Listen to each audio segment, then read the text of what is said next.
بسم الله الرحمن الرحيم.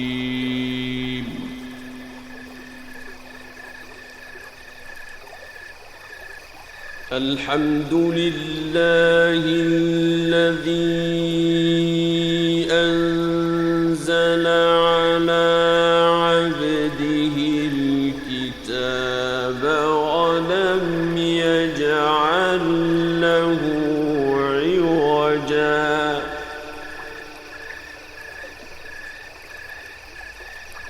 قيما لينذر بأسا شديدا من لدنه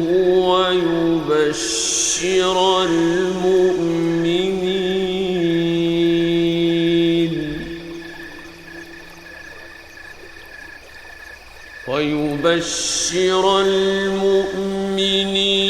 الذين يعملون الصالحات أن لهم أجرا حسنا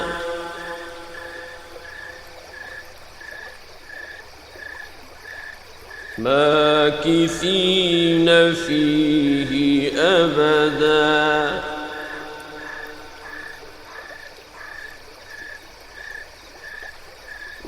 وينذر الذين قالوا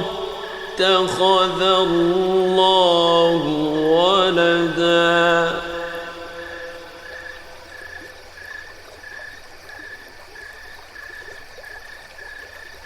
ما لهم به من علم ولا لآبائهم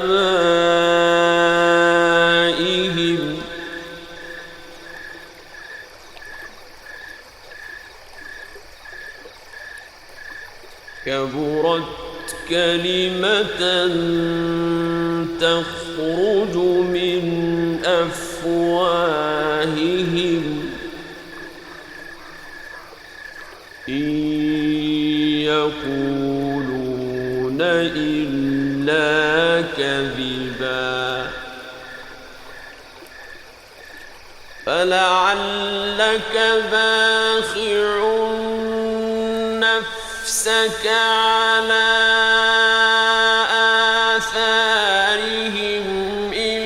لم يؤمنوا بهذا الحديث أسفا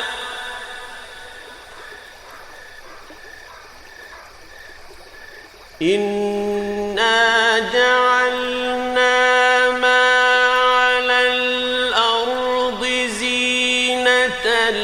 لها لنبلوهم أيهم أحسن عملا وإنا لجاعلون ما عليها صعيدا جرزا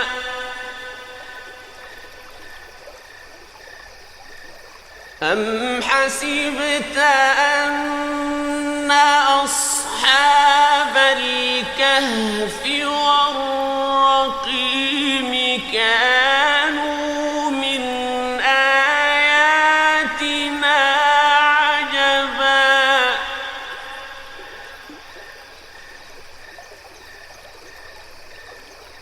إذ أوى الفتية إلى الكهف فقالوا ربنا آتنا من لدنك رحمة وهيئ لنا من أمرنا رشدا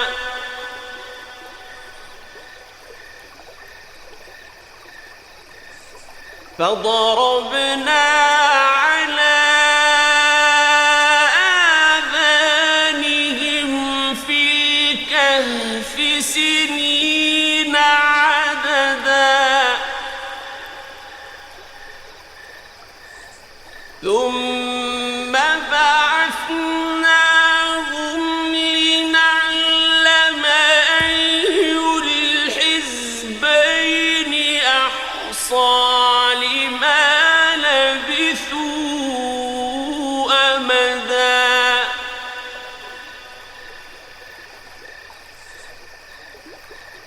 نحن نقص عليك نبأهم بالحق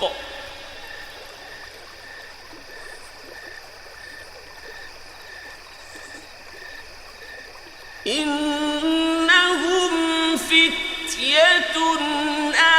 آمنوا بربهم وزدناهم هدى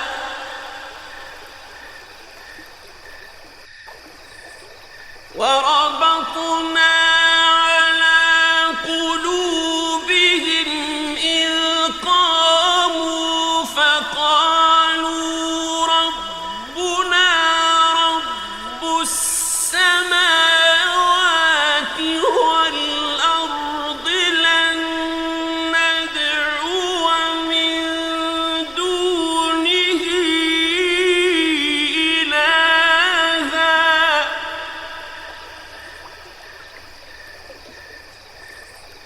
لن ندعو من دونه إلها لقد قلنا إذا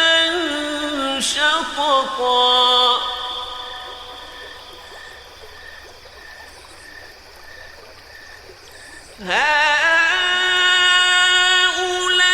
هؤلاء قومنا اتخذوا من دونه آلهة لولا يأتون عليهم بسلطان بين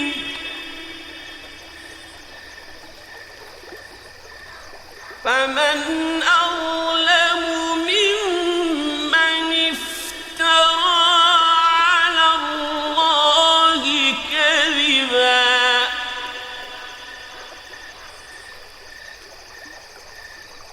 وإذ اعتزلتموهم وما يعبدون إلا الله فأووا إلى الكهف ينشر لكم ربكم من رحمته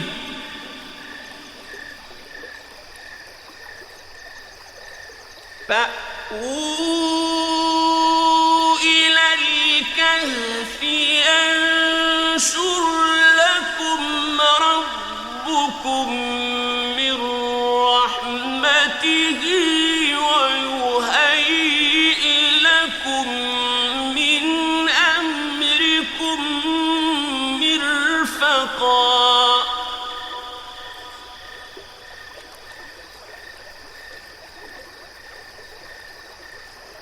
وترى الشمس إذا طلعت تزاور عن كهفهم ذات اليمين وإذا غربت تقرضهم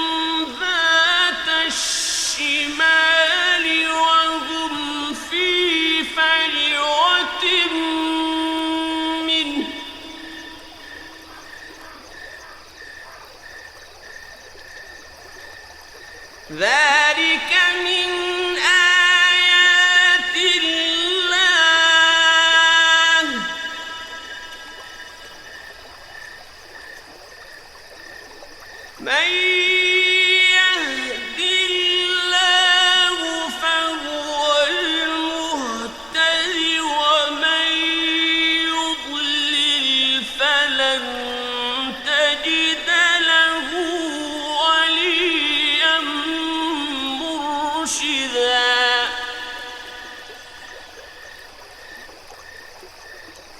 وتحسبهم أيقاظا وهم رقود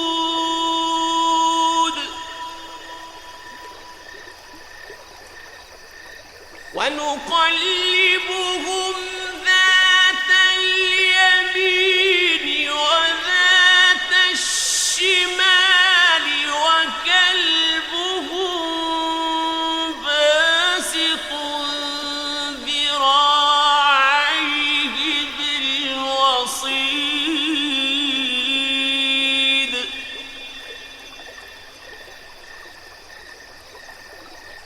لو اطلعت عليهم لوليت منهم فرارا ولملئت منهم رعبا وكذلك بعثناهم ليتساءلوا بينهم قال قائل منهم كم لبثتم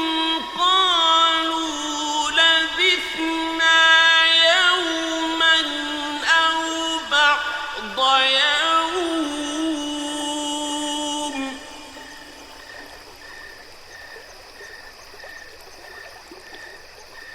قالوا ربكم أعلم بما لبثتم فابعثوا أحدكم بورقكم هذه إلى المدينة فلينظر أيها أزكى طعاما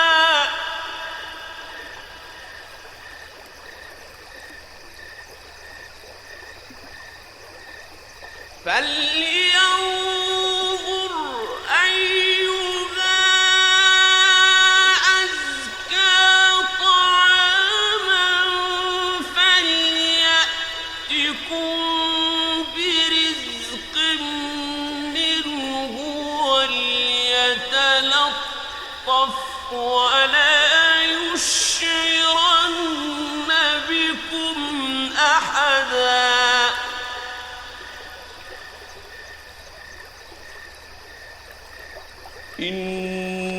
إنهم إن يظهروا عليكم يرجموكم أو يعيدوكم في ملتهم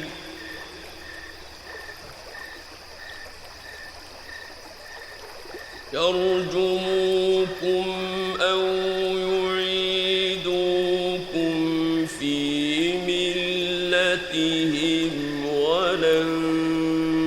تفلحوا إذا أبدا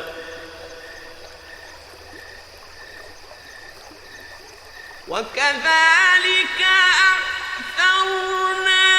عليهم ليعلموا أن وعد الله حق وأن الساعة لا ريب فيها إذ يتنازعون بينهم أمرهم فقالوا بنوا عليهم بنيانا ربهم أعلم بهم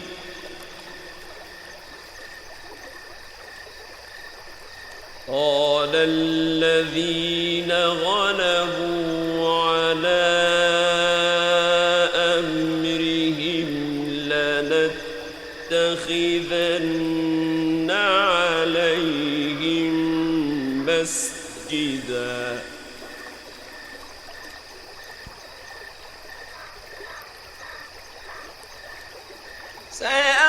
سيقولون ثلاثة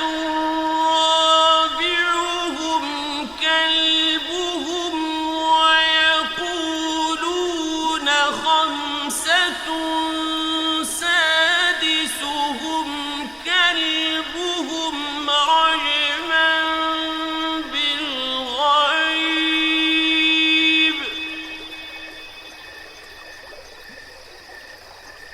رجما بالغيب ويقولون سبعة وثامنهم كلبهم قل ربي أعلم بعدتهم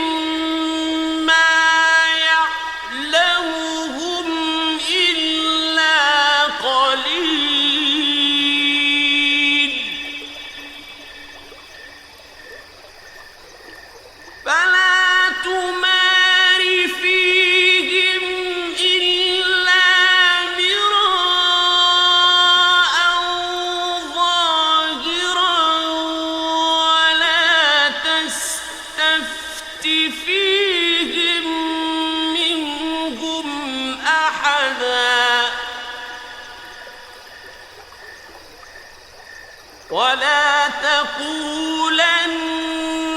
لشيء إني فاعل ذلك غدا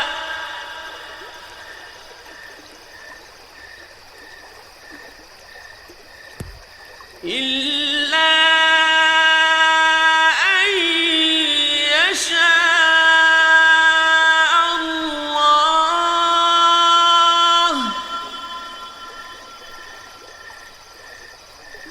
واذكر ربك إذا نسيت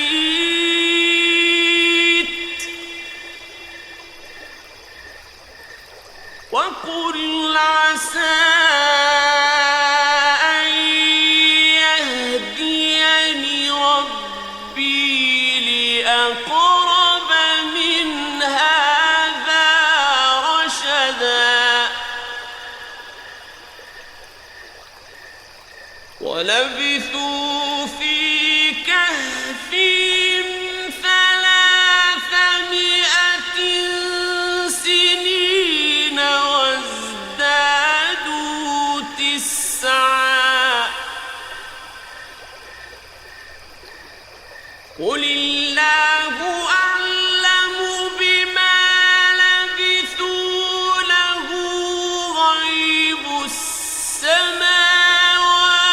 والأرض أبصر به وأسمع ما لهم من دونه من ولي ولا يشرك في حكمه أحدا واتل ما أوحي إليك من كتاب ربك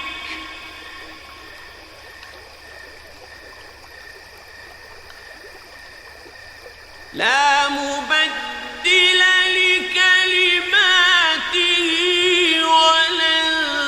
تجد من دونه ملتحدا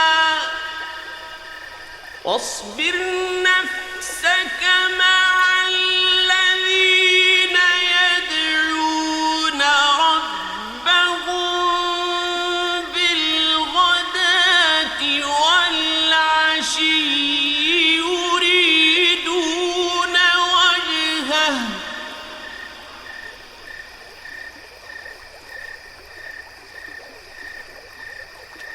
ولا تعد عيناك عنهم تريد زينة الحياة الدنيا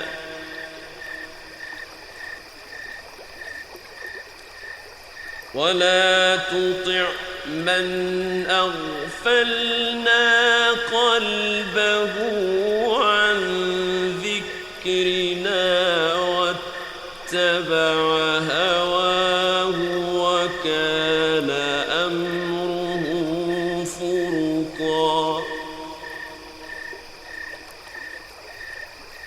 وقل الحق من ربكم فمن شاء فليؤمن ومن شاء فليكفر إنا أعتدنا للظالمين نارا أحاط بهم سرادقها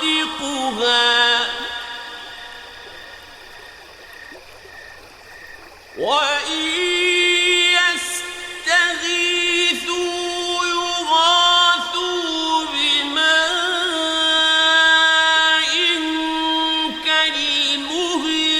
يشوي الوجوه بئس الشراب وساءت مرتفقا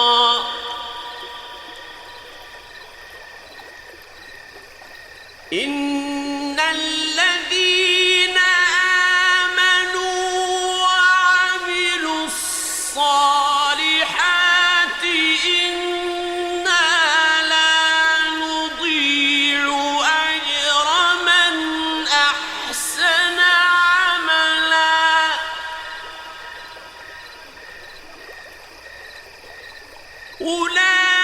أولئك لهم جنات عدن تجري من تحتهم الأنهار يحلون فيها من أساور من ذهب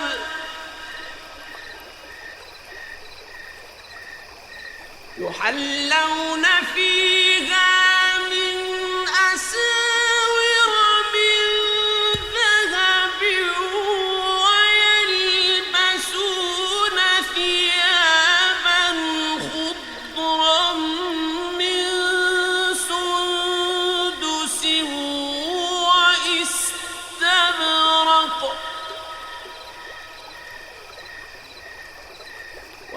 ويلبسون ثيابا خضرا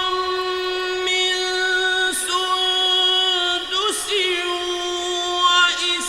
واستبرق متكئين فيها على الأرائك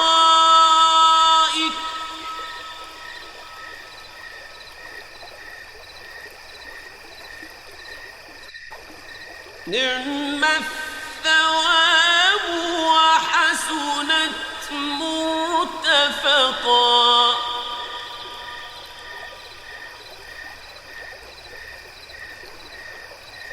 واضرب لهم مثلا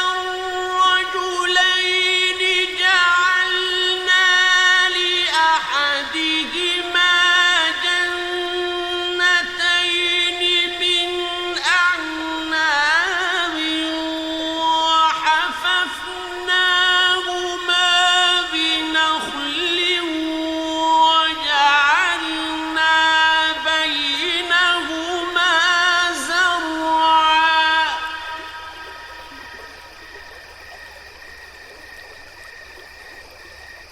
كلتا الجنتين آتت أكلها ولم تظلم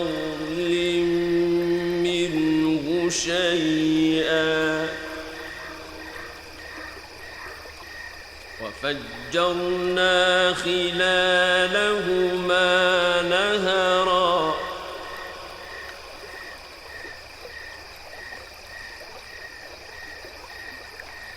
وكان له ثمر فقال لصاحبه وهو يحاوره أنا أكثر منك مالا وأعز نفرا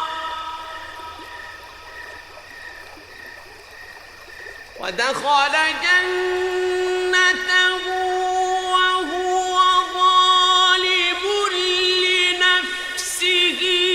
قال ما أظن أن تبيد هذه أبدا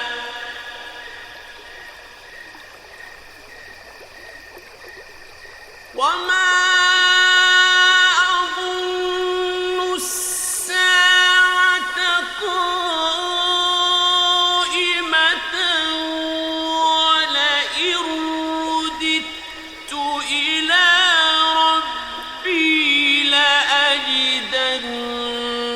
خيرا منها منقلبا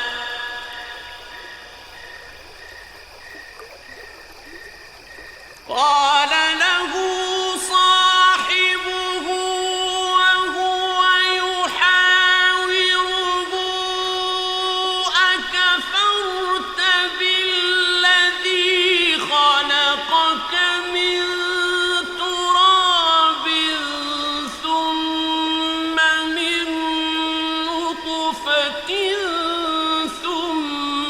سواك رجلا لكن هو الله ربي ولا أشرك بربي أحدا ولولا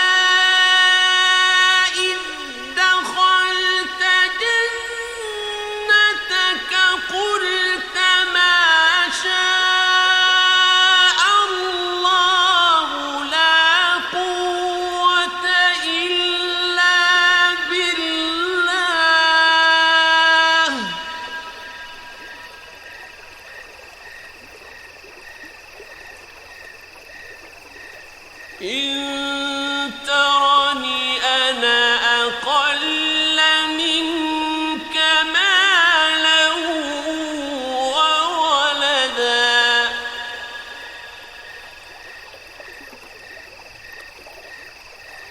فعسى ربي أن يؤتيني خيرا من جنتك ويرسل عليها حسبانا من السماء فتصبح صعيدا زلقا أو يصبح ماؤها غورا فلن تستطيع له طلبا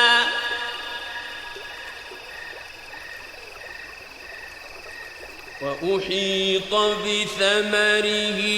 فأصبح يقلب كفيه على ما أنفق فيها وهي خاوية على عروشها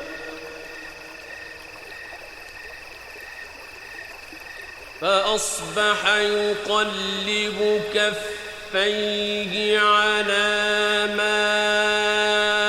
أنفق فيها فيها وهي خاوية على عروشها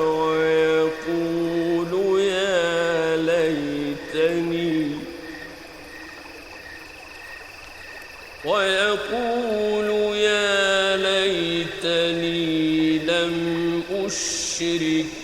بربي أحدا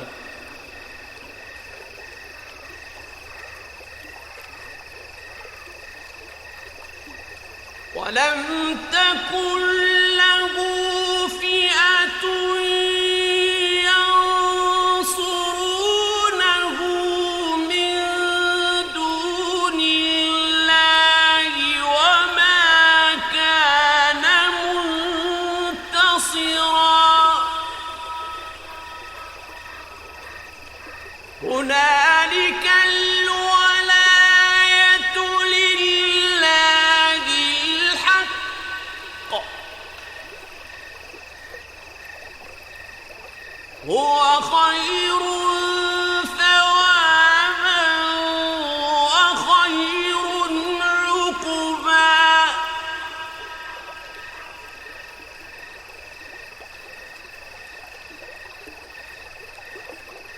واضرب لهم مثل الحياة الدنيا كماء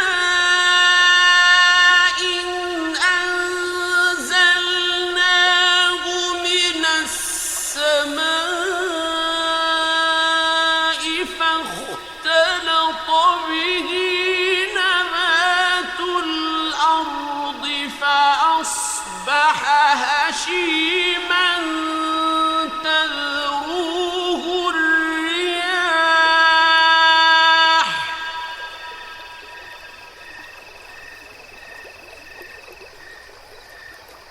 وكان الله على كل شيء مقتدرا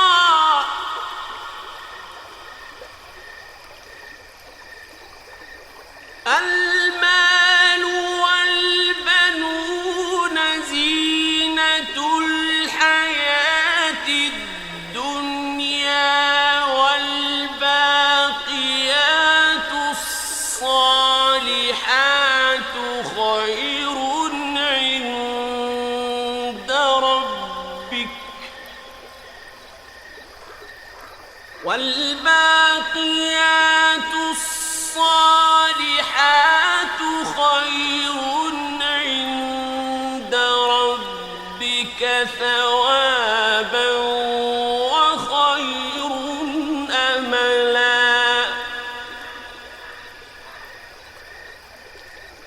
ويوم نسير الجبال وترى الأرض بارزة وحشرناهم فلم نغادر منهم أحدا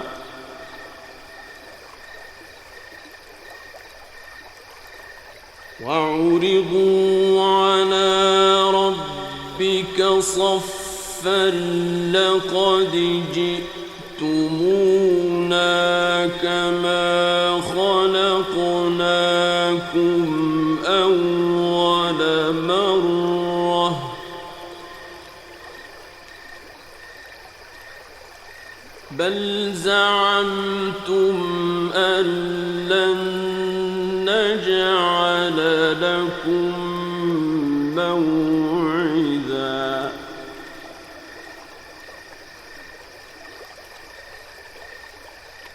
ووضع الكتاب فترى المجرمين مشفقين مما فيه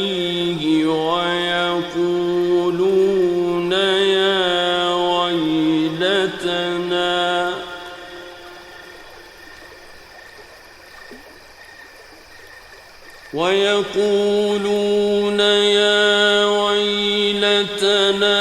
ما لهذا الكتاب لا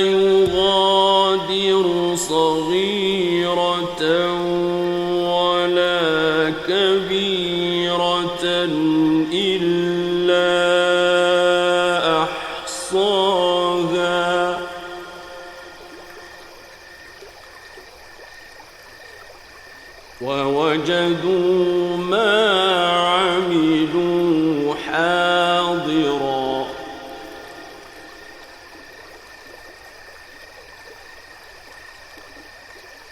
ولا يظلم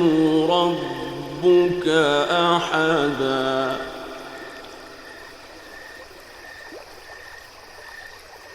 وإذ قلنا للملائكة اسجدوا لآدم فسجدوا إلا إبليس كان من الجن ففسق عن أمر ربه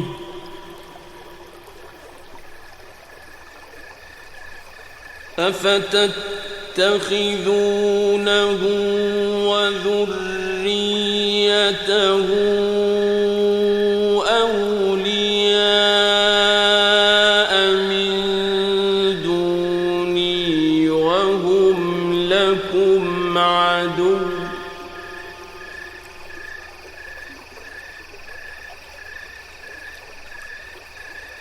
بئس للظالمين بدلا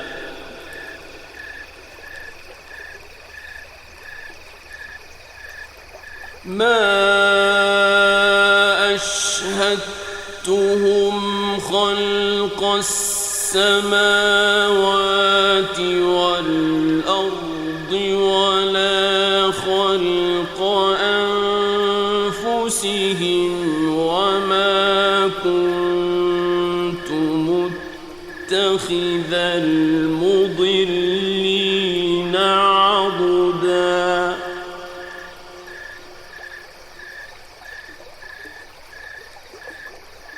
ويوم يقول نادوا شركائي الذين زعمتم فدعوهم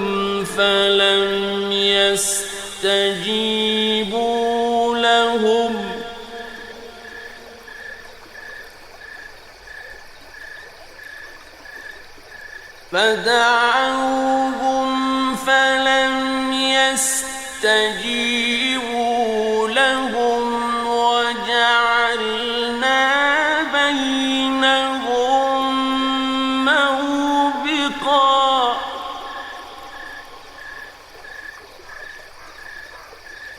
ورأى المجرمون النار فظنوا أنهم مواقعوها ولم يجدوا عنها مصرفا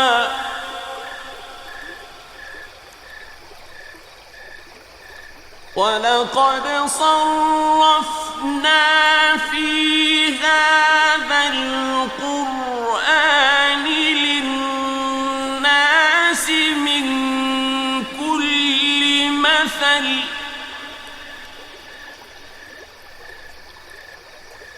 وكان الإنسان أكثر شيء جدلا وما منع الناس أن يؤمنوا إذ جاءهم الهدى ويستغفروا ربهم إلا أن تأتيهم سنة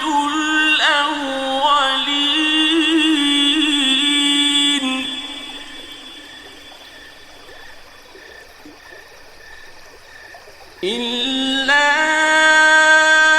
أن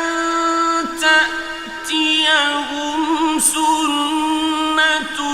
الأولين أو يأتيهم العذاب قبلا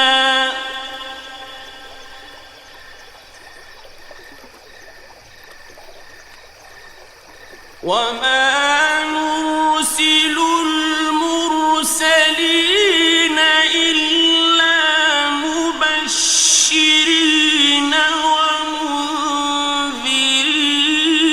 ومنذرين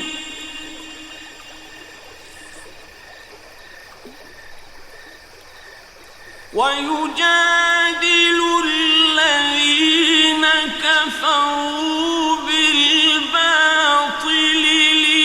ليدحضوا به الحق واتخذوا آياتي وما أنذروا هزوا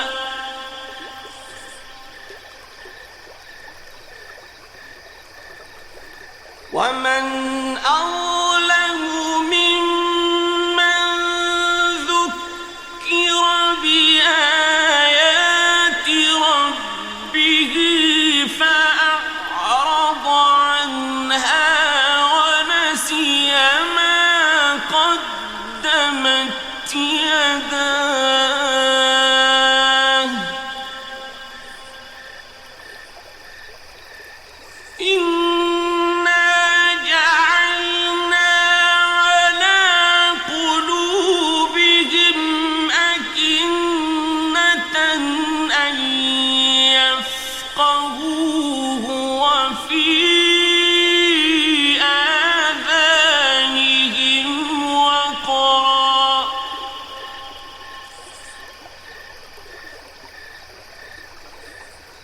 وإن تدعوهم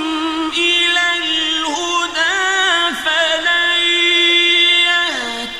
يهتدوا إذا أبدا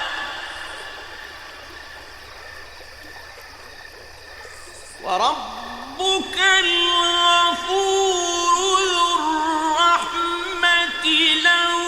يؤاخذهم بما كسبوا لعجل لهم العذاب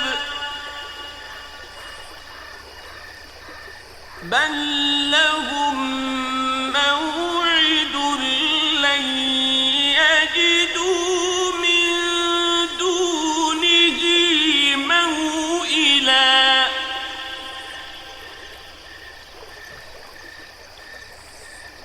وتلك القرى أهلكناهم لما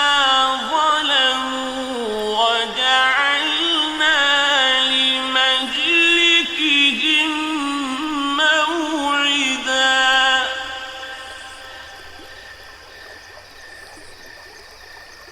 وإذ قال موسى لفتاه لا أبرح حتى أبلغ مجمع البحرين أو أمضي حقبا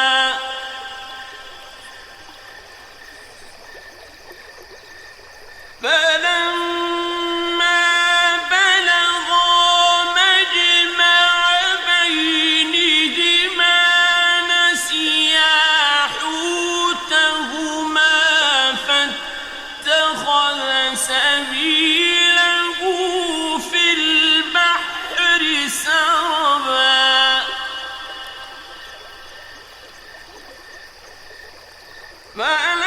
فلما جاوزا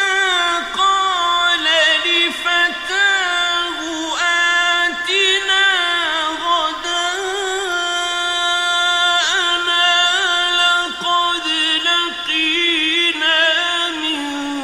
سفرنا هذا نصبا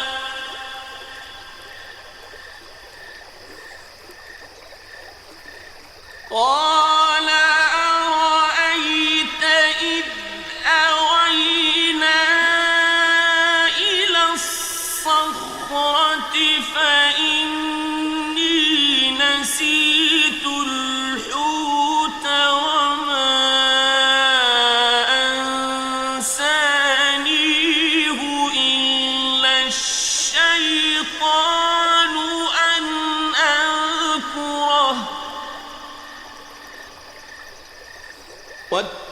فاتخذ سبيله في البحر عجبا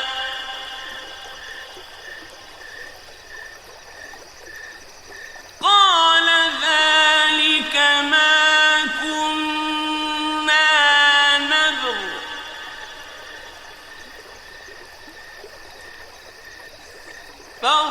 فارتدا على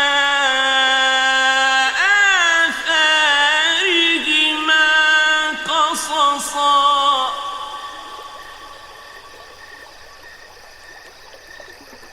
فوجدا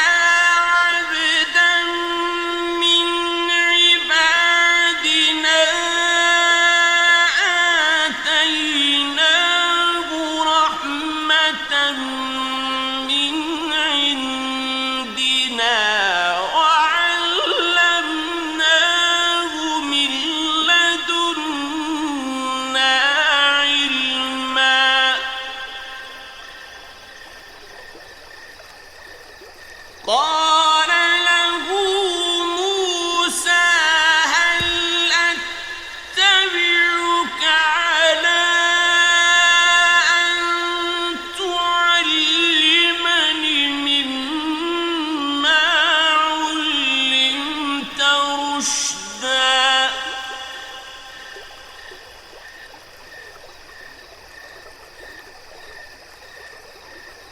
قال إنك لن تستطيع معي صبرا وكيف تصبر على ما لم تحط به خبرا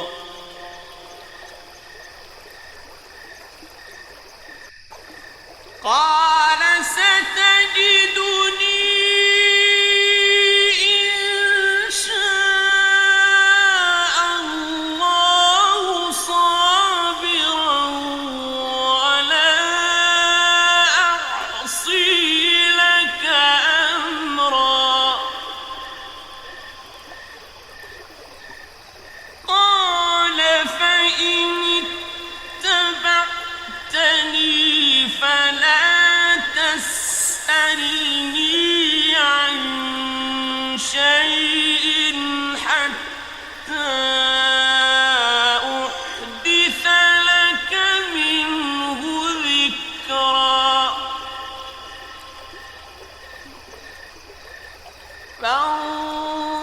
فانطلقا حتى إذا ركبا في السفينة خرقها قال أخرقتها لتغرق أهلها لقد جئت شيئا إمرا قال ألم أقل إنك لن تستطيع معي صبرا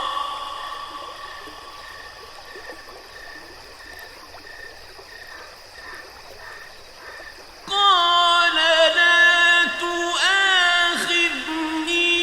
بما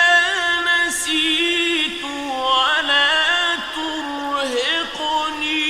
من أمري عسرا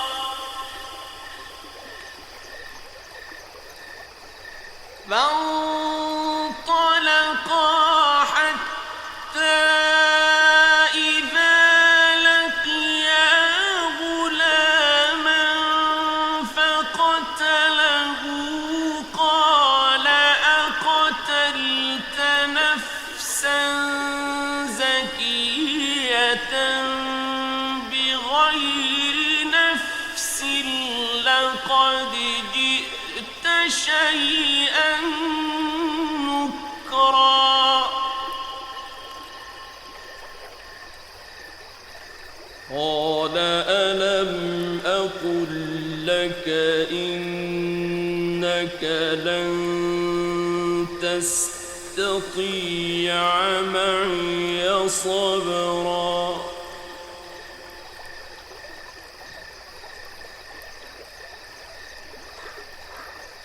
قال إن سألتك عن شيء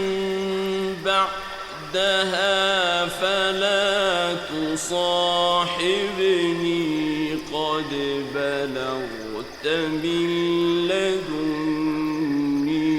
عذرا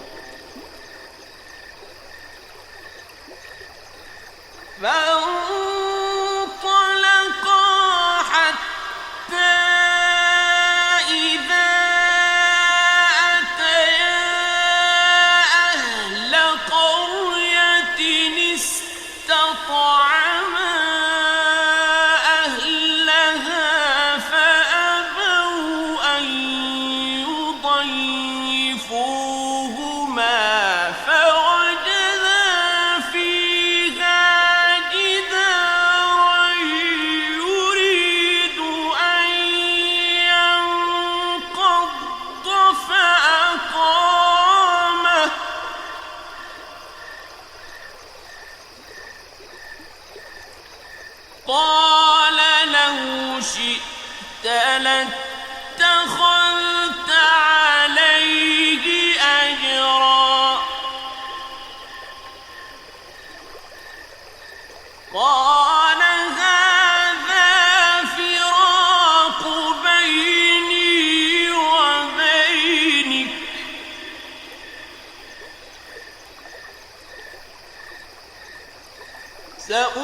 سأنبئك بتأويل ما لم تستطع عليه صبرا أما السفينة فكانت لمساكين يعملون في البحر فأردت أن أعيبها وكان وراءهم ملك يأخذ كل سفينة غصبا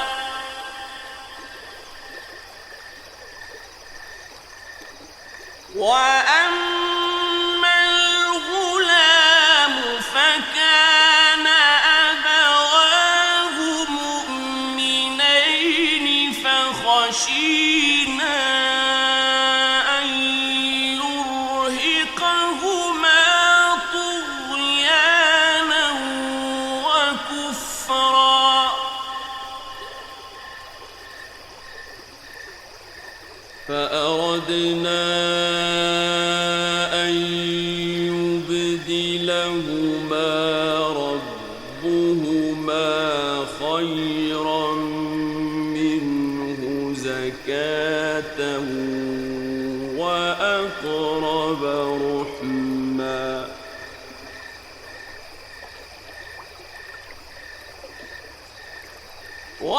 وأما الجدار فكان لغلامين يتيمين في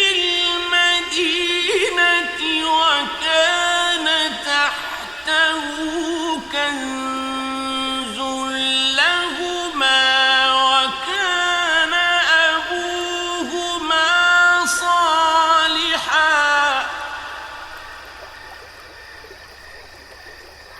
وكان أبوهما صالحا فأراد ربك أن يبلغا أشدهما ويستخرجا كنزهما رحمة من ربك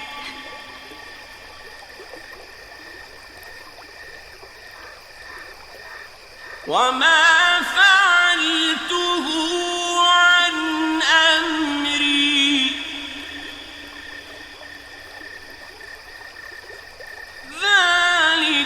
تأويل ما لم تسطع عليه صبرا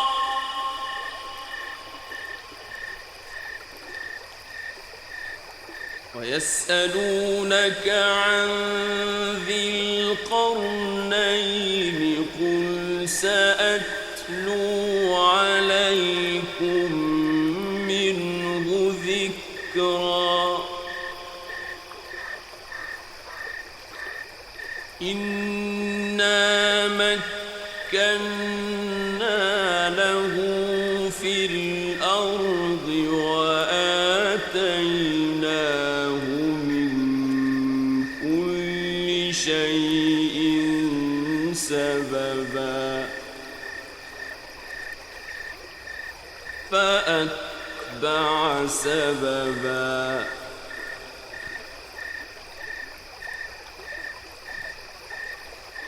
حتى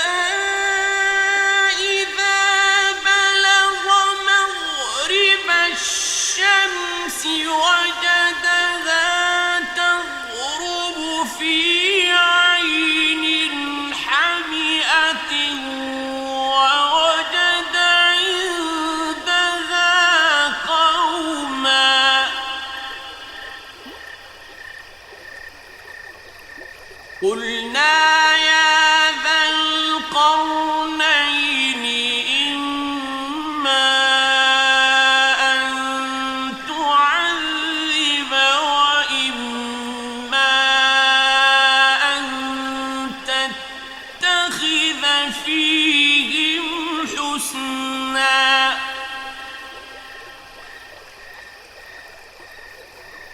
قال أما من ظلم فسوف نعذبه ثم يرد إلى ربه فيعذبه عذابا نكرا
قال ما مكني فيه ربي خير فأعينوني بقوة أجعل بينكم وبينهم ردما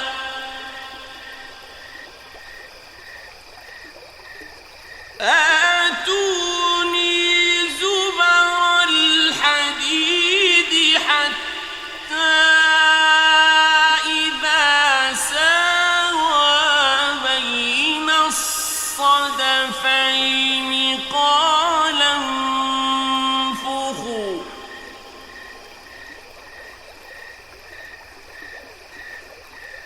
حتى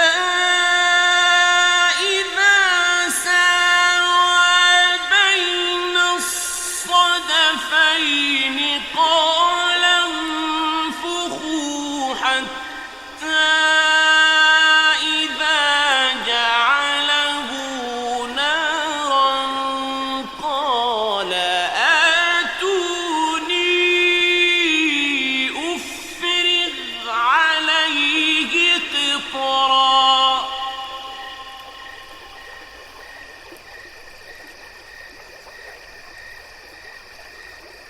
فما استطاعوا أن يظهروه وما استطاعوا له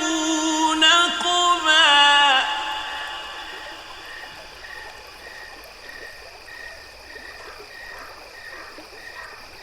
قال هذا رحمة من ربي فإذا جاء وعد ربي جعله دكاء وكان وعد ربي حقا وتركنا بعضهم يومئذ يموج في بعض ونفخ في الصور فجمعناهم جمعا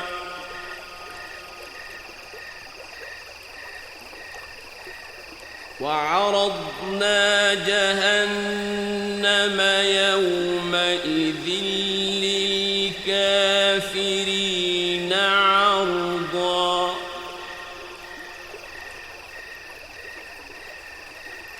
الذين كانت أعينهم في غطاء عن ذكري وكانوا لا يستطيعون سمعا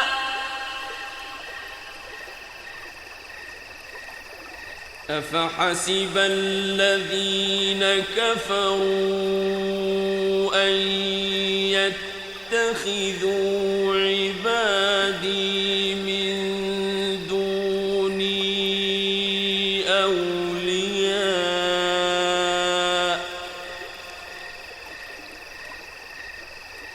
إنا أعتدنا جهنم للكافرين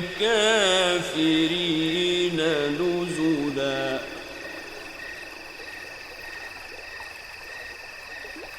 قل هل ننبئكم بالأخسرين أعمالا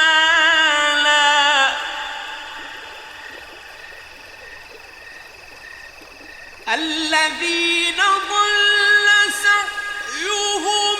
في الحياة الدنيا وهم يحسبون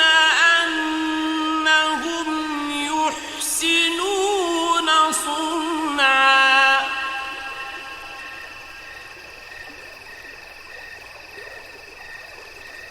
أولئك الذين كفروا بآيات ربهم ولقائه فحبطت أعمالهم فلا نقيم لهم يوم القيامة وزنا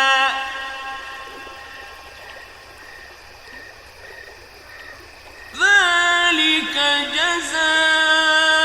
جزاؤهم جهنم بما كفروا واتخذوا آياتي ورسلي هزوا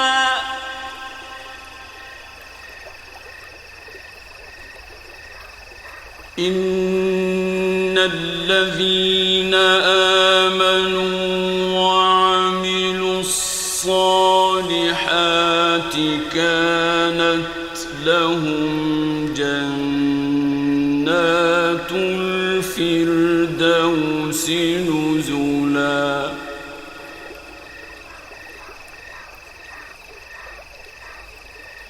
خالدين فيها لا يبغون عنها حولا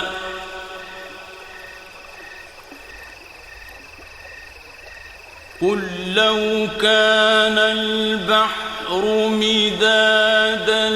لكلمات ربي لنفد البحر قبل أن تنفد كلمات ربي لنفد البحر قبل أن تنفد كلمات ربي ولو جئنا بمثله مددا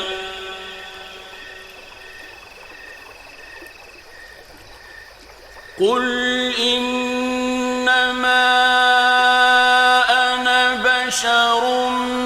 مثلكم يوحى إلي أنما إلهكم إله واحد